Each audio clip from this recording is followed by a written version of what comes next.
জাতীয় নেতৃবৃন্দ আছে ওনাদের প্রতি আমি আকর্ষণ দিকে কথাটা বলছি এরকম। দেখেন যোগের ধর্ম কি? যোগ রক্ত চোষে। তো যোগকে যদি আপনি নিজের পকেটে রাখার চেষ্টা করেন, ও পকেটের ভিতর থেকে বের হয়ে রক্ত চুষবি। তো ভারতের ইতিহাস স্বাধীনতার পর, বাংলাদেশের স্বাধীনতার পরবর্তী সময় থেকে অদ্যাবধি পর্যন্ত ইতিহাস হলো বাংলাদেশকে চুষে খাওয়া। এখন আপনি যদি মনে করেন বাংলাদেশের সাথে ভারতের সম্পর্ক ভালোর দিকে যাচ্ছে, আমি মনে করি মোটেই না। গতকালকে স্বরাষ্ট্র মন্ত্রণালয়ে একটা মিটিং ছিল, এই মিটিং এর বিজেপি প্রধান বলেছে যে আমরা ভারতে সফরে যাব, আশা করি যে সম্পর্ক কোনদিকে যায় বা কি অবস্থা হয় সেটা আপনাদের জানাবো। তবে উনি একটা কথা বলেছে, আমি ওনাকে অ্যাপ্রিশিয়েট করি। গতকালকে আমি ওখানে গিয়েছিলাম অন্য একটা কাজে, তো পথে ওনার ব্রিফিংটা আমি শুনেছি। উনি বলছে যে আমরা ভারতে যাব, আমরা মিটিং করে দ্বিপাক্ষিক মিটিং করে আসবো এবং আপনাদের জানাবো, তবে বাংলাদেশের মানচিত্রে ক্ষেত্রে এক বিন্দু পরিমাণ ছাড় দেব না। তবে হ্যাঁ, আমি ওনাকে অ্যাপ্রিশিয়েট করি যদি এটা আপনার মনের কথা হয়, আমি অ্যাপ্রিশিয়েট করি। যদি এটা আপনার চাকরি বাঁচানোর জন্য হয়, মানুষকে দেখানোর জন্য হয়, আইওয়াস করার জন্য হয়, নো, আমি অ্যাপ্রিশিয়েট করি না। আমি প্রত্যেকটা প্রোগ্রামে ভারতের বিরুদ্ধে কথা বলি। যখন এখানে দাঁড়িয়েছি জানি যে পিস্তলের মুখে থেকে কিভাবে কথা বলতে হয়, কালাকে কালা সাদাকে সাদা, এটাই বলবো। এর বাইরে আমার নীতি আদর্শ আমার নেতা কখনো শিখায়নি, আমিও শিখিনি, এটাই কথা। দ্বিতীয় আরেকটা কথা বলে নেতৃবৃন্দ, আমি প্রধান কি বলে সভাপতির কাছে সময় যাচ্ছি, আমাকে একটু সময় বাড়াই দিতে হবে। আজকে আমার দু একটা কথা আছে যেটা না বললেই নয়। প্রথমত কথা, জনাব তারেক রহমান যে 31 দফা দিয়েছে, এটা নিয়ে আপনাদের অনেকের অনেক কথা, কিন্তু তারেক রহমান যে 31 দফা দিয়েছে এটা আজকের নেতা আগেই। তো এটা নিয়ে আপনাদের আমি মনে করি যে কথা থাকার কথা নয়, কারণ উনি ভেবে চিন্তে দিয়েছে। আপনারা যে সংস্কার নামে কালক্ষেপণ করেছেন, আপনারা কি সংস্কার করতে পেরেছেন বলেন? আমার সন্দেহ হয় গত কয়েকদিন আগে যে আন্দোলন হয়েছে ঢাকা বিশ্ববিদ্যালয় এবং ছাত্রদের ভিতরে, সেখানে একজন প্রক্টর যে বক্তৃতা দিয়েছে, ছাত্রদের সাথে যে আচরণ করছে, আমি মনে করি উনি শিক্ষা কারার হয়ে এ বক্তব্য দিতে পারে না। এটা ওনার মনের কথা না, এটা ওনার কথা হতে পারে না। অবশ্যই উনি হাসিনার প্রেতাত্মা হিসেবে দেশকে অশান্তি করার জন্য উনি এই কাজটা করেছে।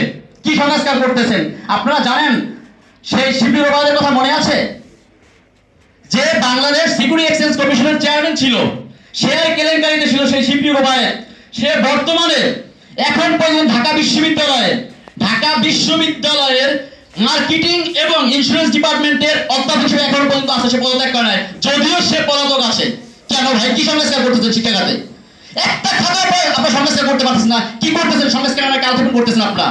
শিবির ওবায়দকে যত আগস্টের 10 তারিখে বাংলাদেশ সিকিউরিটি এক্সচেঞ্জ কমিশন থেকে পদত্যাগ করানো হয়েছে, সে পলাতক আছে, কিন্তু তাকে এখন ঢাকা বিশ্ববিদ্যালয়ে রাখা হয়েছে। তাকে কেন পদত্যাগ করানো হচ্ছে না?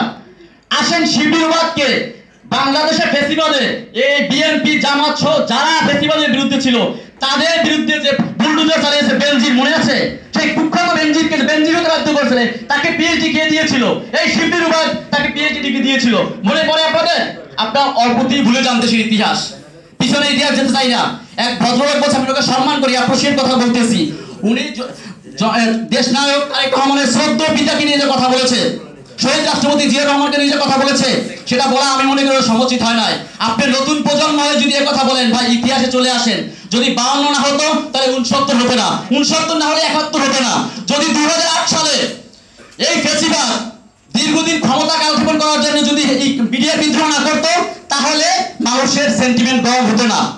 আট করার পরে মানুষের ভিতরে ক্ষোভ তৈরি হয়েছে। আসেন, হেফাজতের উপরে যে তাণ্ডব চালিয়েছে আপনারা জানেন। সেই তাণ্ডবের পর থেকে বিএনপির উপর তাণ্ডব চালিয়েছিলাম, বাদ দিয়ে দিলাম, আমাদের উপর করছে বাদ। শুধু দেখেন এদের উপরে যে তাণ্ডব চালিয়েছে, সেখান থেকে মানুষের ক্ষোভ কিভাবে সৃষ্টি হয়েছে। একটার পর একটা করতে করতে যখন শেষ সময় আসছে, তখন এসে আমরা তো আছি।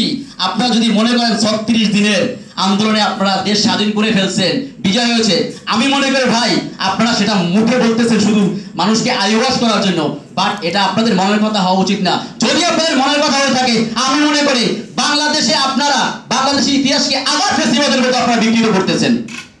জিয়াউর রহমানকে যদি আপনারা ভুলে যান, আপনি মুজিব জিয়া এর কথা বলতে পারেন না, কারণ মুজিবুর রহমান 71 সালে কি করেছে সেটা জানেন? সে তামাক আর তার সুটকেস নিয়ে সে ভারতে পাকিস্তানের বাইরের কাছে যে আমি সেভিং এক্সিটে চলে গেলাম। শেষ করছি, সমান সমাধি শেষ করছি আমি।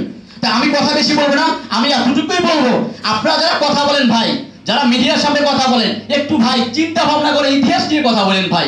নিজেকে বাঁচানোর জন্য, নিজের সাময়িক চেয়ারের জন্য কথা বলেন না। সাদাকে সাদা, কালোকে কালো, দেশের ইতিহাস, দেশের আগ্রাসন আগ্রাসন বিরুদ্ধে সবাই আমরা এক পথে থাকি। এই ভারতের সাথে আমাদের মানচিত্রের ক্ষেত্রে আমরা এক পরিমাণ ছাড় দেব না।